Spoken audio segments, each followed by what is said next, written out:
যাই হোক, আমি সাইদিকে ফাঁসি দিয়েছিলাম, সে নিশ্চিতভাবে রাজাকার।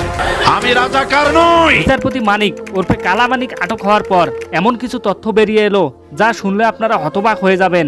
জঙ্গলে তার সাথে কি ঘটেছিল, তার এত টাকা কে লুট করলো, আজকে এই ভিডিওটির মাধ্যমে সম্পূর্ণ বিষয়গুলো নিয়ে আলোচনা করব। তো চলুন বন্ধুরা, ভিডিওটি শুরু করা যাক। আরেকটি রিকোয়েস্ট, আপনি যদি আমার চ্যানেলে নতুন হয়ে থাকেন অবশ্যই চ্যানেলটি সাবস্ক্রাইব করে দিবেন। কালা মানিক 7 দিন জঙ্গলে অবস্থান করছিলেন, আর সে সময় তিনি ব্যাঙ কাঁকড়া খেয়ে 7 দিন জীবনযাপন করেন। মানিক 1 কোটি টাকা নিয়ে থেকে সিলেট পর্যন্ত যায়। পথে তার টাকাগুলো কে বা কারা মেরে দেয়, সেই বিষয়টি আপনাদেরকে একটু পরেই জানাচ্ছি। তার আগে মানিক মিয়ার প্ল্যান কি ছিল, কেন তার প্ল্যান ব্যর্থ হয়ে গেল, সেই সম্পর্কে একটু আপনাদেরকে খোলাসা করে দেই। 5 তারিখ সরকার পতনের পর মানিক মিয়া আর বাসায় ছিলেন না, তার দুঃসম্পর্কের আত্মীয়র বাসায় গিয়ে আশ্রয় নেয় এবং সেখানে সে পালানোর জন্য নীল নকশা তৈরি করে। সে ভাবছিল পরিস্থিতি একটু ঠান্ডা হলেই আমি এখান থেকে ইন্ডিয়া চলে যাব, ইন্ডিয়া চলে গেলেই আমি বেঁচে যাব।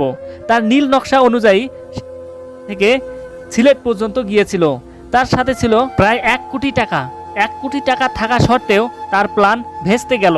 মানিক মিয়া পালানোর সময় একদিনও লং জার্নি করেননি। 1 কোটি টাকা সাথে নেন খরচ হিসাবে এবং সে 15-20 কিলোমিটার করে প্রতিদিন আগাচ্ছিলেন এবং দুঃসম্পর্কের আত্মীয়র বাসায় গিয়ে রাত্রি যাপন করছিলেন। কিন্তু সিলেটের পাহাড়ি অঞ্চলে গিয়ে এটি কি ঘটে গেল, সে চিন্তা করছিল যে আমি এদিক দিয়ে চোরাই পথে ইন্ডিয়া চলে যাব, ইন্ডিয়া চলে গেলেই আমি স্বাধীন, আমাকে আর কেউ ধরতে পারবে না। মানিক মিয়া সিলেটে গিয়ে কিছু ছেলেপেলেদের সাথে ডিল করে এবং সেখানে সে বলে, আমাকে সীমান্ত পর্যন্ত পৌঁছে দিলে তোমাদেরকে আমি টাকা দিয়ে দিব।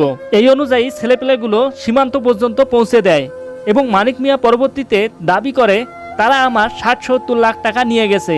আমার কাছে মোবাইল ছিল, আমার ডেবিট কার্ড ছিল, ক্রেডিট কার্ড ছিল, সেগুলো তারা নিয়ে গেছে। 60-70 লাখ? আচ্ছা, 60-70 লাখ। আচ্ছা, নিয়ে গেছে।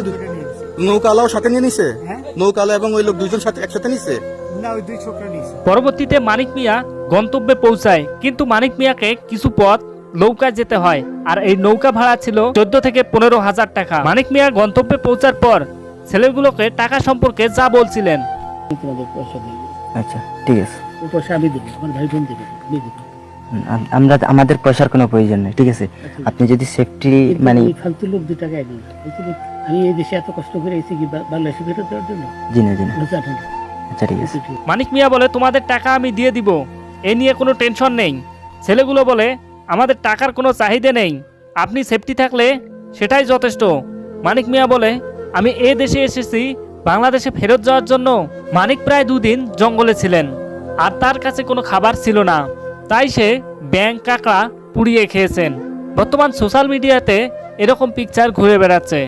সো এগুলোর পিকচারের সত্যতা কতটুকু আপনারাই যাচাই করবেন। নতুন হয়ে থাকলে সাবস্ক্রাইব করে দিবেন।